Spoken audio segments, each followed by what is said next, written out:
하나님 감사합니다. 오늘도 잊지 않고 저희를 불러주시고 말씀 앞에 서게 하셨습니다. 말씀 앞에 빛 되신 말씀 앞에 저희가 무엇을 숨길 수가 있겠습니까? 나를 드러내고 또 하나님을 드러내는 귀한 말씀 잘 듣고 내가 누군지 하나님이 누군지 삶을 어떻게 나가야 하는지를 잘 배울 수 있도록 인도하여 주시옵소서. 예수님 이름으로 기도합니다. 아멘.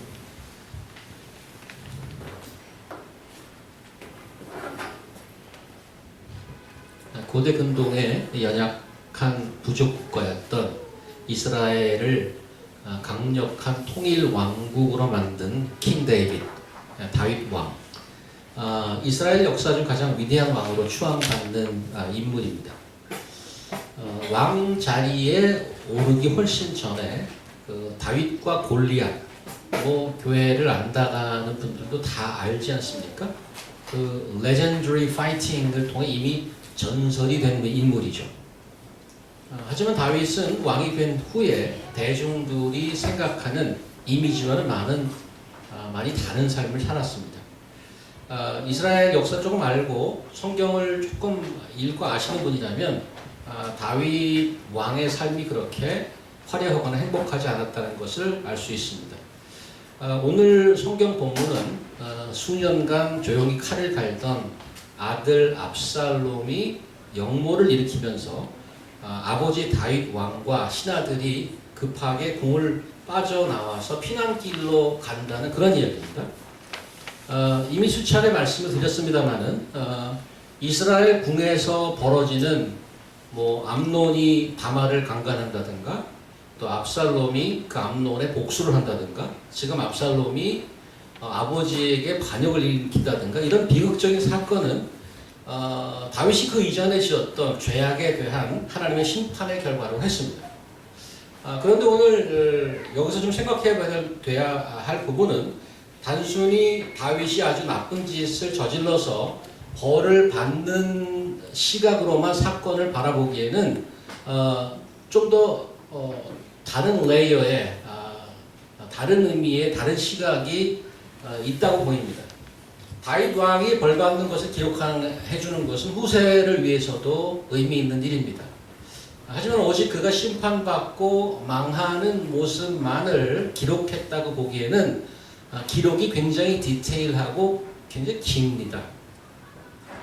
다윗 왕이 바스바를 범하고 나서 하나님이 경고한 것처럼 다윗 왕가는 다윗이 왕권을 솔로몬에게 넘기고 나서까지 물론 칼이 떠나지 않습니다. 하나님의 예언대로 됐습니다. 악을 저지른 자는 반드시 심판을 통해 공의를 세운다는 하나님의 분명한 메시지가 그 말씀에 담겨져 있는 것 맞습니다. 오늘 이야기도 그 심판이 성취되는 모습입니다.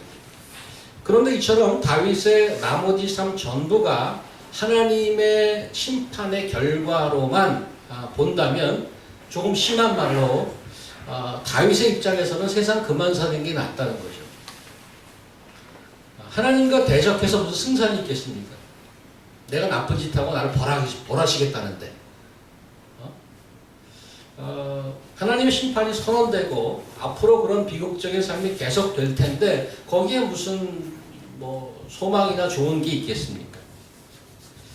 그래서 다윗이 죄를 지은 이후에 겪게 되는 그의 삶을 조금 다른 측면에서도 살펴볼 필요가 있다는 말입니다. 심판 아래에 있는 다윗의 삶에 어떤 의미가 도대체 있을까? 어떤 소망이 있을까?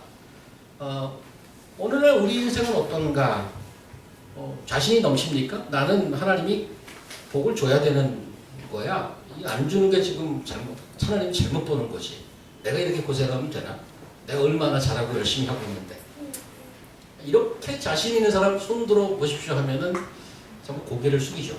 손을 들기보다는. 하나님 앞에 설 때마다 사실은 우리 공중 기도할 때 이렇게 나오지 않습니까? 지난 한 주간도 저희가 잘못한 것이 이렇게 다 나옵니다. 하나님의 말씀을 잘 안 듣고 이렇게 고개 숙이고 들어오죠. 스스로에게 실망스러울 때가 아주 많습니다. 만약에 하나님께서 오직 죄를 범하시는, 오케이, 정의로운 하나님뿐이라면 다윗뿐만 아니고 우리에게도 삶의 찬스를 찾기 어려울 것입니다. 천지를 창조하시고 모든 것을 아시는 전지전능하시고 무소부지하신 하나님, 저 광대한 우주와 우리 인생을 비교하면 우리는 글쎄요, 먼지만도 못한, 게다가 별로 매력적이지도 않고 늘 잘못한 것만 생각나는 이기적인 인생인데 우리에게 무슨 찬스가 있나요? 그런 하나님 앞에. 오늘 말씀이 다윗에게나 우리에게 어떤 의미나 소망을 줄 수 있을까? 그 부분을 함께 같이 한번 살펴보도록 하겠습니다. 일단 최소한 소망을 찾아볼 수 있도록 힌트를 주는 것은 하나님으로부터 왔습니다. 사실 다윗이 이스라엘을 통일하고 예루살렘에 입성하고 보니까 하나님의 언약궤가 아직도 임시 텐트에 머무르고 있던 것을 발견했습니다. 그래서 이전에 사무엘하 7장에 보면 그것을 가슴 아파했던 다윗을 볼 수가 있는데 이렇게 다윗은 고백을 하죠. 여호수아 해보죠. 왕이 선지자 나단에게 이르되 볼지어다 나는 백향목 궁에 살거늘 하나님의 궤는 휘장 가운데 있도다. 나는 아주 뻐젓하게 궁에 잘 살고 있는데 하나님의 궤가 어떻게 저기 텐트 안에 있으면 되겠나? 아주 정확한 지적이죠. 그 마음이 아픈 거예요. 그래서 하나님을 위해 성전을 짓겠다. 이런 의도가 있었습니다. 그때 하나님께서 나단 선지자를 통해 이렇게 말씀하시죠. 야, 내가 언제 너더러 집 지어달라고 그랬니? 오히려 내가 너의 집을 지어줄게. 그러고 나서 엄청난 약속을 하시는데 그 다음에 이제 이렇게 약속을 하십니다. 성보입니다. 내 수완에 차서 내 조상들과 함께 누울 때에 내가 내 몸에서 내 씨를 내 뒤에 세워 그의 나라를 견고하게 하리라. 그는 내 이름을 위하여 집을 건축할 것이요 나는 그의 나라와 위를 영원히 견고하게 하리라. 나는 그에게 아버지가 되고 그는 내게 아들이 되리니 그가 만일 죄를 범하면 내가 사람의 매와 이상의 질직으로 징계하려니와 내가 내 앞에서 물러나게 한 사울에게서 내 은총을 빼앗은 것처럼 그에게서 빼앗지는 아니하리라. 내 집과 내 나라가 내 앞에서 영원히 보존되고 내 왕위가 영원히 경과하리라 하셨다. 다윗이 성전을 지어주겠다고 하니까 하나님의 결론이 뭔가 하면 야, 내가 지어줄게. 내가 네 집을 지어줄게. 그리고 내 집과 내 나라가 내 앞에서 영원히 보존된다. 그리고 내 왕권이 무너지지 않거나 영원히 견고하게 되리라. 이런 엄청난 약속을 다윗에게 해줬단 말이죠. 그런데 이 사건 이후에 이렇게 약속을 받은 이후에 우리가 알다시피 다윗이 심각한 죄를 저질렀습니다. 그러면 약속이 취소되는 건가? 야, 내가 지난번에 약속을 하긴 했는데 너 사는 거 보니까 안 되겠다. 그냥 너 벌 해야 될 것 같아. 그냥 너 고생하다가 가라. 이렇게 되는 걸까? 이런 거죠. 이런 질문이 들지 않습니까? 근데 성경 말씀 안에 답이 있는데 하나님의 프린시플이 나오는데 잘 들어보십시오. 하나님의 약속이란 인간의 퍼포먼스로 조건되지 않는다. 내가 잘하고 잘못한 것에 컨디션을 하지 않단 말이에요. 하나님의 약속은 말씀대로 지켜질 것입니다. 그런데 그러면 우리 그래요? 하나님 한번 약속하면 다 지켜주시는 거예요? 마음대로 살면 되겠네. 로마서에 그런 질문이 잘 나오죠. 은혜예요? 그럼 마음대로 살면 되겠네. 우리 미국 애들처럼 나 이렇게. 하나님은 축복을 주시는 분 맞죠? 이런 건가요? 우리가 잘못을 저지르고 하나님께 주신 약속에 전혀 어울리지 않는 삶을 산다면 어떻게 되는 걸까? 여기 14절에 나왔어요. 나는 그에게 아버지가 되고 그는 내게 아들이 되리니 그가 만일 죄를 범하면 다 취소야. 이렇게 하지 않고 내가 사람의 매와 인생의 채찍으로 징계할 거다. 하지만 은총을 완전히 빼앗지는 아니할 거다. 그 나라를 영원히 견고하게 할 것이다. That's it. 사실 이 다윗에게 한 이 말은 다윗 후손에 대한 얘기임에도 불구하고 지금 다윗이 겪는 것은 이 프린시플이 바로 적용되고 있다고 보입니다. 징계하고 있죠. 매맞고 있죠. 그런데 약속은 그대로 유효한 것입니다. 여기에 소망이 있는 겁니다. 다윗은 자신의 범죄 이후에 완전히 쫄아들었습니다. 하나님, 나단이 야단치니까 내가 하나님 앞에 범죄했습니다 하고 인정했습니다. 그리고 나서 집안에 막 난리가 나는데 할 말을 잃었어요. 자기가 한 게 있으니까. 권위를 잃고 굉장히 연약해졌습니다. 흔들렸습니다. 그럼에도 불구하고 이 약속에 대한 믿음이 남아 있었습니다. 그 힌트가 오늘 25절 보시면 주보해 보십시오. 보라 하나님의 괴를 성읍으로 도로 가라. 만일 내가 여호와 앞에서 은혜를 입으면 나는 이제 죽은 목숨이야 이렇게 얘기하지 않고 아직 하나님의 은혜에 대한 신뢰와 믿음이 남아있다는 거죠. 소망이 있다는 거죠. 그 다윗의 이야기가 범죄 이후에 아주 자세하게 지금 사무엘하 끝까지 갑니다. 이게 심지어 열왕기상까지 가고 있어요. 한 인생이 망해가는 재판의 판례 기록이라고 보기보다는 오히려 소망의 힌트가 포함되어 있다고 보고 싶고 또 그런 것들이 들어있어서 오늘 같이 찾아보려고 하는 것입니다. 오늘 본문 주보를 보시면 제가 색깔로 구분해 놓았습니다. 왜 색깔로 구분해 놨나요? 색깔을 두 가지나 썼어요. 회색에다가 노란색까지. 여러 부류의 사람과 다윗의 인터랙션을 덩어리로 묶어 놓았습니다. 다윗이 오늘 압살롬을 피해서 궁을 떠나서 피난을 가는데 나중에 19장, 20장에 가면 다시 귀환하게 됩니다. 오늘 피난을 시작으로 다시 귀환하는 전 과정에 여러 부류의 사람을 만나게 되는데 그들과 독특하고도 아주 그 유니크한 그런 관계를 통해서 다윗이 어떻게 이런 어려운 시기를 겪어가는지를 우리는 보게 될 것입니다. 일단 지도를 한번 볼까요? 다윗의 오늘 지도가 여기 지금 예루살렘이에요. 예루살렘입니다. 이 빨간 줄이 다윗이 도망로예요, 도망. 여기 헤브론에서 그 압살롬이 여기 내려가서 구테타를 계획하죠. 그리고 쳐들어온다는 소리를 듣고 이제 도망하는 것입니다. 그래서 요단강을 건너서 저기 위에 마하나임까지 가는데 나중에 여기도 공격하려고 그러죠. 공격하려고 옵니다. 자, 이게 바울이 아니고 다윗의 도망로인데 중간중간에 다른 도시에서 바울을 지지하는 자도 나오고 다음 주부터 나옵니다. 바울을 비난하는 자도 나오고 그렇습니다. 그런 여러 가지 사람들을 만나게 될 것입니다. 자, 오늘 본문에는 세 그룹이 등장하죠. 가드 사람 이때와 그와 함께하는 600명 19절 이후에 나오고 그 다음에 24절 이후에 사독과 또 그와 함께한 레위 사람들 그 다음에 32절 이후에 아렉 사람 후세 이렇게 나옵니다.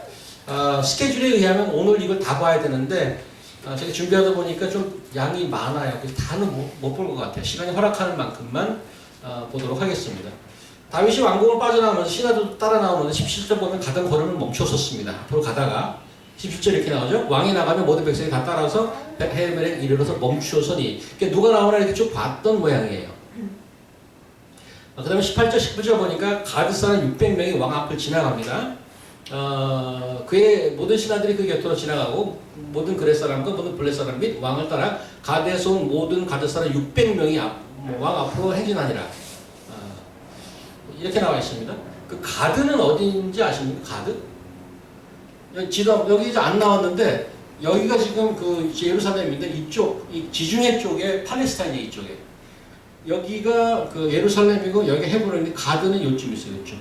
가드는 팔레스타인 항상 유대와 싸우던 적국입니다. 그 가드가 여기 있는데 그 가드 사람 600명이 같이 있었다는 거예요. 예루살렘부터 빠져나왔다는 얘기는 다윗과 굉장히 가까이 지내다가 같이 나오는 것입니다. 어떻게 해서 이 사람들이 다윗 측근으로 예루살렘에 살게 되었는지는 성경의 기록이 자세히 없습니다.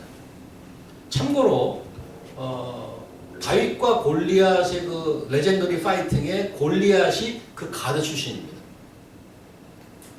한 가지 짐작은 그런 전설적인 인물이기 때문에 가드 사람이었던 이 사람들이 오히려 그에게 투항했나? 그거 한 가지 짐작이에요. 정확한 건 아니고.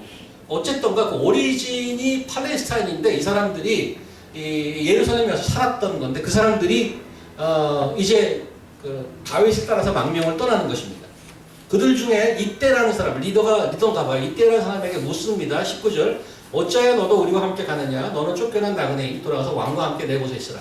너는 어제와 같고 나는 정처없이 가니 너는 오늘 어찌 너를 우리와 함께 또 돌아다니게 하리요? 너도 돌아가고 내 동포들도 데려가라. 은혜와 진리가 너와 함께 있기를 원하노라.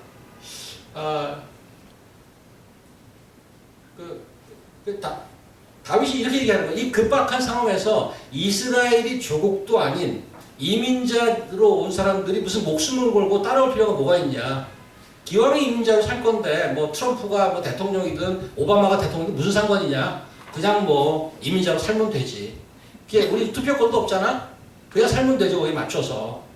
뭐 다윗을 쫓아나와서 충성봉사 뭐하러 그렇게 하느냐. 새로운 왕이 되면 그 왕에게 충성봉사하고 살면 되는 거지. 이게 다윗의 설득 논리였는데 글쎄요. 아마 그 많은 사람이 다윗을 쫓아나오면서 눈치 보고 쫓아나왔을까 봐 한번 확인하는 차원에서 물어봤는지도 모르겠습니다. 어쨌든 이때의 뜻은 분명했습니다. 다윗이 그렇게 물으니까 21절에 이때가 이렇게 대답하죠. 여호와의 살아계심과 내 주 왕의 살아계심으로 맹세하네. 더블 맹세. 하나님의 이름으로 또 다윗 왕의 이름으로 맹세하는 진실로 내 주 왕께서는 어느 곳에 계시든지 사나 죽으나 종도 그곳에 있겠사옵나이다. 다윗이 여기 뭐라고 그러냐면 내 주 왕께서 영어로 보니까 이게 my lord king 내 주 왕 이렇게 부릅니다. 이때에게는 구테타를 일으킨 압살롬이든 어떤 새로운 왕이 등극을 하더라도 다윗만이 그들의 영원한 왕이었었습니다. 아버지를 향한 아들 압살롬의 반역은 충격적입니다. 그 사건 이후에 다윗의 그 유명하고 위대하신 왕 다윗이 피난 가는 것은 비교할 수 없는 수치였습니다. 이런 말도 안 되는 비극적인 상황 중에 한 가지 눈에 잘 안 보이는 보석과 같은 교훈이 있는데 이겁니다. 어려운 시간을 통해서 진짜와 가짜가 구분된다. 어려운 시간을 통해서 진짜와 가짜가 구분된다. 평소에는 잘 안 보입니다. 잘 모릅니다. 폭풍과 치기 시작하면 진정한 친구가 누구인지 알게 됩니다. 새로운 왕이 등극했습니다. 젊고 멋있고 엄청난 세력을 가진 새로운 리더가 등장했을 때 모든 대중들이 그를 쫓아갔습니다. 이때와 그의 무리들은 이민자임에도 불구하고 한치 앞에 운명을 모르는 채 피난길에 오르는 다윗 왕을 따르기로 했습니다. 좀 모모하기도 하고 어리석어 보이기도 합니다. 다윗을 반역해서 쿠데타를 일으킨 세력은 저기 어디 적국에서 와서 쿠데타를 일으킨 게 아닙니다. 다윗의 측근이었어요. 아들이잖아요. 자기가 난 아들. 앞으로 계속 나오겠지만 다윗을 등진 사람은 특히 오늘 31절 보세요. 어떤 사람이 다윗에게 알리되 압살롬과 함께 모반한 자들 중에서 아히도벨이 있나이다 이렇게 돼 있어요. 이 아히도벨은 다음 16장에 나오나요? 보겠습니다. 이 사람은 다음 시간이나 다음 시간에 나오는데 17장에 16장에 보시면 이런 말이 나옵니다.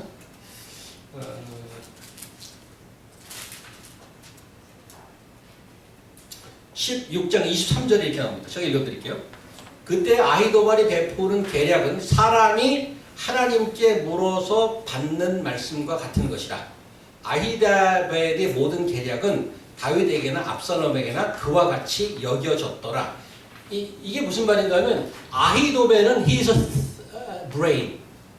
그의 모략은 엄청나서 심지어는 하나님께 물어서 사람이 받는 것 같은 그런 계략이래요. 굉장히 실력자죠. 근데 그런 측근이 구테타의 세력인 압살롬에게로 간 거예요. 다윗에게 등을 돌리고. 다윗이 이런 거예요. 마치 난 망했다 이런 거예요. 여기 보시면 31절에 압살롬과 함께 모반한 자들 가운데 아히도벨이 있나이다 하니 다윗의 반응이 어때요? 바로 기도로 들어가요. 아이고 주여 이런 거죠. 아이고 주여. 아니 그런 나쁜 놈이 있나? 이러지도 않고 아이고 주여. 지금 이렇게 가는 거예요. 저 사람이 절로 가면 난 망했다. 이 정도입니다. 그런데 이런 마당에 이방인이었던 이때와 블레셋은 무슨 죄냐고요? 이방인이고 특별히 다윗에게 빚진 것이 있는 기록도 없습니다. 근데 그의 무리와 심지어 가족들, 어린아이까지 22절에 보면 어린아이도 나왔다고 그래요. 가든 사람 이때와 그의 수행자들과 그와 함께한 아이들이 다 건너가고 온 가족이 다 넘어간 거예요. 운명을 같이 하기로 했습니다. 도망자 다 세력이 떨어진 다윗과 함께. 신약으로 넘어와서 사도 바울이 한창 선교를 다닐 때 이름 날릴 때 동역자라는 이름으로 많은 사람이 붙었습니다. 바울에게. 그런데 점점 시간이 지나가고 상황이 어려워지고 사도 바울이 감옥에 갇히게 되었습니다. 그러니까 다 떠났습니다. 차가운 세상 논리죠. 누구도 탓하지 않습니다. That's what happened in the world. 세상은 그런 거죠. 어려워지면 다 떠납니다, 친구. 그런데 그럴 때 진짜는 남습니다. 디모데 후서 볼까요? 디모데 후서는 사도 바울이 거의 돌아가시 직전에 마지막 유서처럼 썼던 편지입니다. 어떤 교회에 쓴 게 아니고 디모데 개인에게 썼던 편지입니다. 수빈 선생님 한번 읽어주시겠어요? 아시아에 있는 모든 사람이 나를 버린 이 일을 내가 아나니 그 중에는 부겔로와 허모게네도 있느니라. 원하건대 주께서 오네시포로의 집에 긍휼을 베푸시옵소서. 그가 나를 자주 격려해주고 내가 사슬에 매인 것을 부끄러워하지 아니하고 로마에 있을 때에 나를 부지런히 찾아와 만났습니다. 원하건대 주께서 그로 하여금 그날의 주의 긍휼을 있게 하여 주옵소서. 또 그가 에베소에서 많이 봉사한 것을 내가 잘 아느니라. 한참 잘 나갈 때 아시아에 있는 모든 사람이 여러 사람을 데꼈을 거 아니에요. 지금 옥중서신이에요. 디모데는 로마 감옥에 걸쳐서 디모데에게 썼던 편지인데 모든 사람이 나를 버렸대. 모든 사람. 얼마나 외롭겠어요. 그런데 오네시보로를 기억해요. 이 사람이 면회 온 거예요. 감옥으로 면회 왔어요. 이게 어디서 왔어요? 이 사람은 에베소 사람이에요. 에베소. 에베소에서 로마까지 왔어요. 지리를 모르죠. 에베소가 어디 있어요? 로마는 지금 이탈리아 로마에 맞습니다. 지중해 근반에 혹시 지중해 쪽 구글 맵 하나 올려보세요. 에베소가 어디인지 아시나요? 지금도 있어요. 에페소스. 어느 나라에 속해 있어요? 지금 현재. 에베소. 예, 터키. 땡큐. 경민 감사합니다. 터키 왼쪽에 뭐가 있어요? 어느 나라, 어떤 나라? 터키에서 왼쪽으로 이동하면 어느 나라가 있어요? 그리스가 있어요. 그리스에서 에게해가 넘어가면 뭐가 있어요? 거기 이탈리아가 있는 거예요. 그래서 제가 구글을 찍어봤어요. 에베소랑 로마랑 거리가 얼마나 되나? 직선 거리로 한 2,000km 돼요. 2,000km. 2,000km 에베소에 있던 오네시모로가 바울이 잡혔다는 소리를 들었을 거 어떻게든. 그 로컬에 있던 사람이 아니에요. 찾아간 거라고 거기를 찾아갔어요. 2,000km. 지금도 2,000km는 짧잖습니다. 요즘도. 그 옛날에는 다 놓고 가야 되는 거예요. 다 놓고 가야 되는 거예요. 근데 거기 이제 100길도 있고 60길도 있어요. 60길을 보니까 한 2,500, 3 더 돼요. 이렇게. 근데 배를 타고 갔을 가능성도 있어요. 이 사람은 돈이 좀 있었던 사람이긴 한가 봐요. 아무리 돈이 있어도 말 타고 배 타고 갔을 거 아니에요? 근데 그 먼 길을 찾아가는 거예요. 여기 나오죠. 에베소가 여기 어디 있어요? 이쯤 돼, 이쯤. 근데 여기 이제 100길 타고 갔다고 칩시다. 아데네를 거쳐서 여기 안 넘어네 이렇게. 여기 이탈리아 어디죠? 어디 로마가 어디 있어? 로마가 여기까지 오는 거예요. 여기까지. 근데 이거를 100길을 안 타고 절로 이렇게 돌아가야 돼 이렇게. 근데 100길을 갔다고 치면 이렇게 갔다고 치면 이게 한 2,000km 된다고요. 여기 따라가 쫓아간 거예요. 오네시모로가. 바울이 누구예요? 다 이제 망하는 사람이에요. 생이 얼마 남지 않은 사형수. 언제 죽을지 모르는 사형수. 무엇을 더 바라겠어요? 오네시모는 왜 그를 찾아갔을 거예요? 뭘 뜯어먹을 게 있다고? 하나님이 해준 그 약속을 믿었기 때문에 간 거죠. 이 세상의 삶이 끝이 아니다. 그리고 바울은 그 친구, 진정한 친구 오네시모로를 자기 유서와 같은 편지에 남겼던 것입니다. 복음 안의 진정한 친구죠. 몇 년 전에 우리 교회도 많은 어려움을 겪었습니다. 우리 교회 특징상 여러분들이 오고 가고 합니다. 여러 가지 이유. 어려움을 겪을 때 저희 교회를 한 1, 2개월 아니면 문을 닫게 생기는 상황까지 갔습니다. 1, 2개월 정도면 문을 닫겠다. 아무래도 상황을 보니까. 저희 교회를 멀리 떠나 있는 분들 중에 저희 교회를 위해서 기도해 주신 분들이 있습니다. 심지어는 저희 소식을 듣고 저희랑 관계없는 분들이 같이 기도해 주셨고 지원해 주셨고 지금도 많은 분들이 해외에서 또 지방에서 저희 교회를 돕고 있는 분들이 있습니다. 놀랍게도.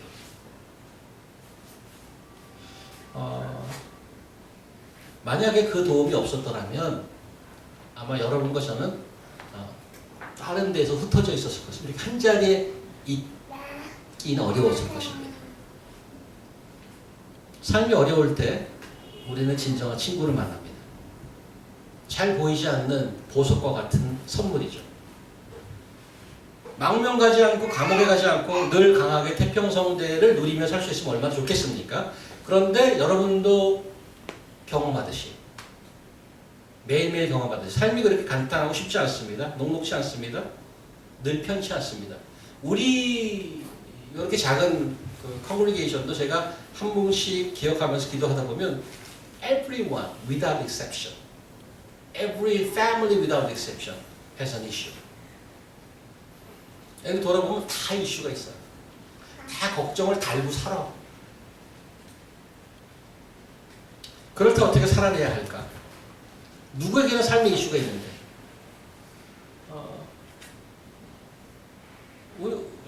누가 꽃길만 걸으시옵소서. 누가 이렇게 우리 친구들이 썼더라고요. 그들의 다른 친구가 댓글을 딱 몰아서 세상에 꽃길만 걷는 건 없어. 가시밭길도 있어. 그 말이 맞더라고요. 그게 그 덕담을 한다고 꽃길만 걸어라 이렇게 얘기하잖아. 근데 어떻게 꽃길만 걸을 수 있겠어요? 어린 우리 시은이부터 제일 나이 많은 주목사까지 다 이슈가 있어요. 시은이도 얼마나 고민이 많은지 몰라. 그 터프한 학교에 들어가서 난 왜 교복만 입어야 되나? 사복을 입고 싶은데. 그게 이슈예요. 공부 열심히 하면 그 시은이 학교는 그런 날이 준대요. 사복 입을 수 있는 날 그런 거 준대요. 네, 그런. 시은이 원래 캐릭터가 있잖아요. 자기 사복을 한번 입고 싶은 거야. 튀고 싶은 거야. 열심히 공부하는 거죠. 삶의 이슈예요. 삶의 이슈. 나는 그 티켓을 받아갖고 언젠가 내 혼자 사복을 입으리. 학교 참 재밌어요. 그 학교는. 별걸 다 상을 줘. 사복 입는 날. 근데 그 어린아이는 어린아이대로 나이 든 사람은 나이 든 사람대로 다 이슈가 있단 말이에요. 네? 이 걱정과 어림의 파도 속을 어떻게 헤쳐나갈 수 있을까? 이런 폭풍과 같은 삶 속에 우리 곁에 든든히 함께 서줄 사람이 있다면 얼마나 힘이 될까? 여러분 삶을 한번 돌아보세요. 그런 사람이 있었어. 그런데 전혀 예상치 않은 곳에서 out of nowhere 툭 튀어나와. 갑툭 튄가요? 툭 튀어나와. 정말 놀랍죠. 인생이 힘들고 넘어지려 할 때 그런 진정한 친구를 만나면 힘이 나는 거죠. 하나님의 약속을 포기하지 않고 견뎌낼 수 있도록 저는 하나님께서 보내주신 날개 없는 천사들이라고 생각을 합니다. 다윗이 피난 상황에서 대하게 된 두 번째 그룹은 제사장 사독과 아비아달입니다. 24절 이후에 나오죠. 신정국가였던 이스라엘에서 제사장들의 위치는 여간 중요한 게 아닙니다. 이들이 정세에 흔들리지 않고 다윗과 함께 하기라는 것은 다윗의 큰 힘이죠. 게다가 성전의 일을 맡았던 레위 사람들도 함께 했습니다. 피난길에 그들이 언약궤를 메고 나오잖아요. 24절에 보라 사독과 그와 함께한 모든 레위 사람들도 하나님의 언약궤를 메다가 하나님의 궤를 내려놓고 아비아달도 올라가서 모든 백성이 성에 나오기를 기다립니다. 압살롬이 무력으로 나라를 탈취하고 지금 달려오고 있죠. 조금 있으면 예루살렘을 접수하게 됩니다. 하지만 나라를 다스리는 데 있어서 특별히 이제 이스라엘 같은 나라에서 나라를 다스리는 데 있어서 큰 기둥이 될 제사장들과 언약궤는 모든 이스라엘 사람들이 압니다. 뭐로 이해하는가 하면 하나님의 임재로 이해합니다. 그 하나님의 임재인 언약궤가 없다면 모든 제사장과 언약궤가 없어 들어가서 쳐들어가 보니까 새 정부 이미지는 굉장히 약화될 것입니다. 아주 엄청난 타격이야. 그게 없으면. 그래서 그 대제사장들이 다윗 편을 들어줬어요. 레위 사람들이 언약궤를 메고 나왔어요. 큰 기둥을 하나 뽑아갖고 나오는 거죠. 그런데 다윗은 생각이 달랐어요. 25절, 26절에 그렇게 나온 사람들을 보고 다윗 왕이 이렇게 반응합니다. 보라, 하나님의 궤를 성읍으로 도로 메어가라. 만일 내가 여호와 앞에서 은혜를 입으면 도로 나를 인도하사 내게 그 궤와 그 계신 데를 보이시리라. 그러나 그와 이같이 말씀하시기를 내가 너를 기뻐하지 아니한다 하시면 종이 여기 있다, 여기 있어 선이 여기 있는 대로 내게 행하시옵소서. 이 다윗의 이 두 절 말씀은 이 상황에서 급작스럽게 하는 얘기 같지는 않습니다. 어려운 상황이 나오면 평소의 신앙이 이렇게 드러나게 되어 있는데 원래 다윗이 갖고 있던 그런 신앙의 모습이 드러나는 것이라고 볼 수 있는데 말씀드렸다시피 하나님의 언약궤는 하나님의 임재와 같습니다.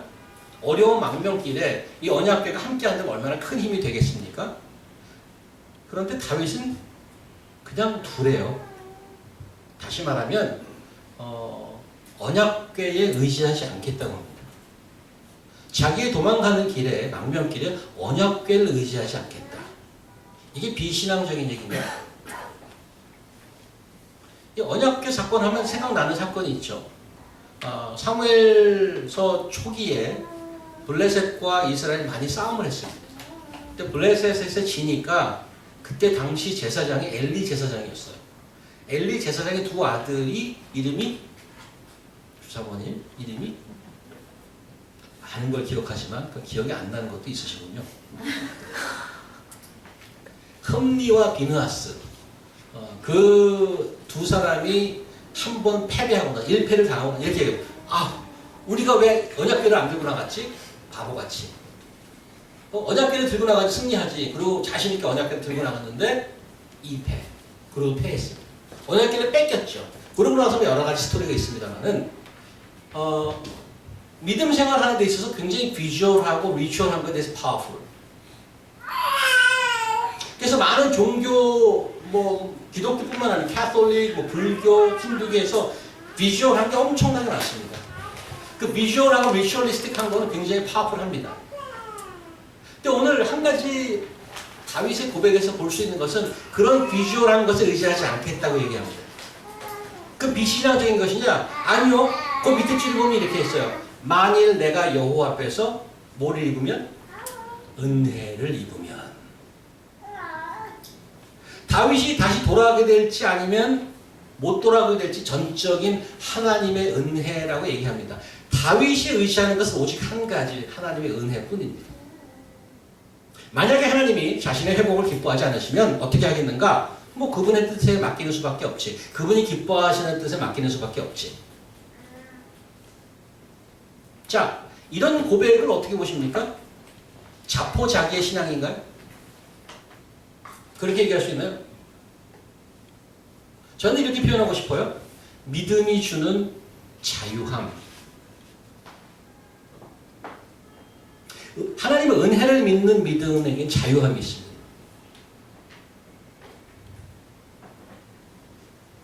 어떤 신앙은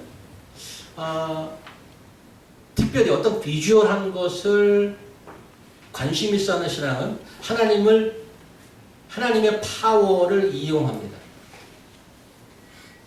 예를 들면 언약궤 같은 거죠.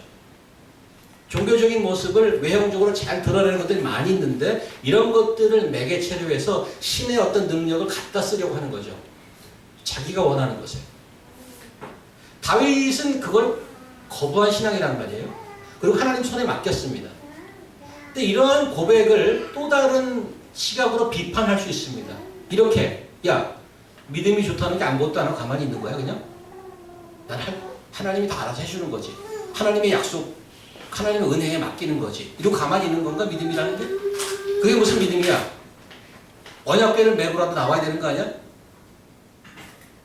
그냥 주의 뜻에 운명을 맡기고 가야만 하는 건가? 어떻게 생각하시나요? 다윗의 이 고백이 자포자기 신앙인가? 아니면 정말 믿음의 신실하고 깊은 신앙의 모습인가?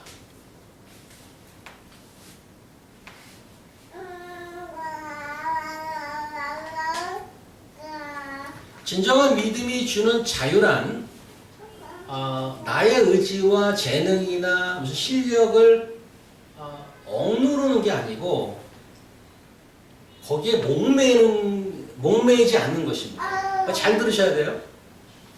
내가 그걸 아무것도 안 하고 가만히 있는 게 아니고 그것을 사용하는 건데 거기에 목매는 건 아니에요. 목맨다는 말은 이렇게 표현할 수 있을 것 같아요. 내가 어떤 실력과 뭐 환경과 뭐 연줄과 다 있어. 근데 그것이 하나님의 자리를 replace 해버리면 그 자리에 올라가면 그걸 뭐라고 그래? 우상이라고 그래요. 경민자. 우상의 자리에 올라가지 않도록 조심해야 되는 거예요. 하지만 가만히 있어서 아무것도 안 하는 게 아니에요. 27절 보세요. 27절. 다윗이 그런 고백을 하고 나서 이렇게 나옵니다. 왕이 또 제사장 사독에게 이르되 내가 선견자가 아니냐? 너는 너의 두 아들 곧 내 아들 아하미아스와 아비아들의 아들 요나단을 데리고 평안히 성읍으로 돌아가라. 너희는 내게 알는 소식이 올 때까지 내가 광야 나루도에서 기다리리라. 조금 전에는 하나님이 은혜를 베푸시면 돌아오겠죠. 안 돌아오면 할 수 없고. 그런데 그 다음 절에 야, 너 나 따라오지 말고 예루살렘에 있어. 뭐 예배인도 하라고? 그런 것도 하겠죠. 제사장이니까. 그런데 왕의 특명은 뭐예요? 왕의 특명은 정보원 역할을 하라는 거예요. 스파이로 심어놓은 거란 말이죠. 그럼 25절, 26절과 27절은 contradictory 한 건가? 일관적이지 않은 건가? 이 양반 뭐 저기 약속을 믿고 뭐 은혜에 뭐 이러면서 뭐 할 건 다 안 해. 이런 건가? What do you think? 오늘 주보에 질문에 제가 넣어놨어요. 내 혼자 고민하는 건 싫어한다고 그랬죠? 2번 질문이죠. It sounds very contradictory. 나중에 찾아보세요. 어떻게 하라고? 나 우리 보고. 어떻게 하라고?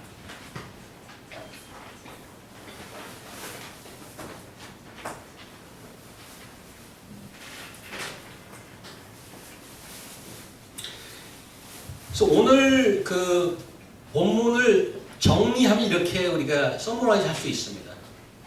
하나님께 완전히 맡긴다는 믿음의 의미는 아무것도 안 하고 가만히 앉아 있는 게 아니고 나에게 허락된 건강, 지혜, 실력, 인텔리전스를 총동원해서 그분의 뜻에 맞게 사용하는 거예요. 단 아까 한 가지 주의사항은 뭔가 하면 내가 갖고 있는 리소스가 하나님의 자리와 리플레이스 되면 그게 우상이 돼요. 그래서 전심으로 열심히 최선을 다해서 하되 걱정하지 않는 거예요. 그게 자유란 말이죠. 그게 믿음의 자유란 말이죠. 이 믿음의 건강한 밸런스죠. 주께 온전히 맡기고 결과를 온전히 맡기고 하나님이 나에게 허락하신 에너지를 가지고 최선을 다하는 거죠. 그래서 부르지도 않았는데 어디 얼버니까지 가는 겁니다. 얼버니까지. 하나님께 뭐 맡기는 건 아닌 거죠. 이런 게 아니에요. 얼버니까지 가보는 거예요. 수빈자매님처럼. 가만히 앉아있는 게 하나님이 다 뭐 알아서 해주겠지. 약속해 주셨으니까. 저는 가라고 그랬어요. 지금 무슨 얘기 하냐면 우리 비자 얘기하는 거예요. 우리 수빈자매님. 예상보다 안 나오는 거 어떻게 되는지. 에이, 하나님은 안 해주시겠죠. 이렇게. 근데 자유롭지 않아. 마음이 힘들어. 불편해. 왜 안 해주시나. 최선을 다하는 거예요. 그러고 나서 하나님께 맡기는. 예를 들면 그런 거예요. 그래서 믿음에 대한 자유로움. 하지만 결과에 연연하지 않는 그 믿음의 자신감. 우리는 늘 태평성대를 원합니다. 하나도 문제가 없고 잘 살기를 원해요. 그런 인생 그렇지만 실제로 보면은 아까도 말씀드렸지만 every individual 다 이슈가 있어요. 다 내가 하루 아프고서 누워 있으면 연구실에 바이러스가 죽지 않을까, 점들이 죽지 않을까 그런 걱정도 한단 말이죠. 저 쥐가 죽으면 안 되는데 내가 키우고 있는. 근데 걱정이 한두 가지가 아니야. 삶의 이슈와 걱정은 달고 삽니다. 그런데 오늘 본문에 의하면 완전히 맡기라고 얘기합니다. 그리고 하나님이 나를 도와주실까 걱정하거나 안달하지 마시고 최선을 다하고 기도하고 전심으로 달려들어서 하나님이 내게 허락하신 에너지, 실력, 다 사용해서 최선을 살아가는 거죠. 지금 다윗의 삶은 하나님의 심판의 결과에 들어가 있습니다. 그렇죠? 심판의 결과에 들어가 있는데 그 심판의 큰 우산 안에 하나님께서 믿음의 친구들을 허락하십니다. 그래서 이 와중에 최선을 다해서 살아내서 하나님의 은혜를 구하는 삶을 살고 있습니다. 우리도 마찬가지 아닙니까? 이 죄악된 세상에 하나님 심판하십니다. 그럼 뭐가 막 살다 가는 거지 뭐 이러는 게 아니에요. 여기서 하나님이 주신 최선을 다해서 하나님 주신 약속들은 무너지지 않는다는 믿음을 가지고 살아내고 열매를 보고 나누고 그런 소망이 있는 거 아니겠습니까? 저는 여러분이 그런 믿음과 소망을 가지고 살아갈 수 있기를 진실로 바랍니다. 32절 후에 이후 아렉사람 후세를 계속하고 싶지만 시간이 너무 많이 갔기 때문에 그거는 엑스트라로 다음 1시간 더 하도록 하겠습니다. 기도하겠습니다. 하나님 감사합니다. 아버지께서 저에게 허락하신 좋은 환경들 혹은 어려운 환경들 이런 것들이 여기에서 좌지우지되고 파도와 폭풍에 이리 밀리고 저리 밀리고 힘든 삶을 살고 있는데 견딜 수 있도록 믿음의 친구를 허락하시고 또 아이디어를 주시고 건강과 에너지를 허락하신 것을 감사합니다. 하나님의 약속을 믿는 굳은 믿음과 그에게 맡기고 그가 주는 샬롬, 평안을 누리는 자유함을 누리게 하시고 동시에 제가 저에게 허락되신 모든 리소스를 다 사용해서 최선으로 하나님의 뜻을 이루도록 애써가는 삶 될 수 있도록 인도하여 주시옵소서. 예수님 이름으로 기도합니다. 아멘.